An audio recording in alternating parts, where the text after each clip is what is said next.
Hello, Harvest is here. In today's video, I'm gonna show you how to fix any issues and problems with the Uber app on your phone. So first thing that you want to do is go out to the Play Store, go to the search bar, search Uber, here, Uber, check if you have the newest version of the app.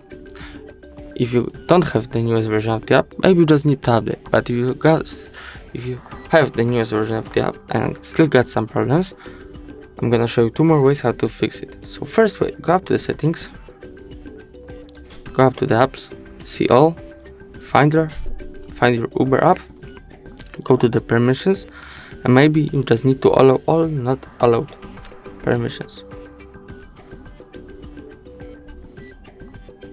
After you allow them all, go back here, Wi-Fi data usage, unrestricted mobile data usage, on, and after this, if you still got some issues, go back here, go to the Play Store, uninstall, just reinstall the app.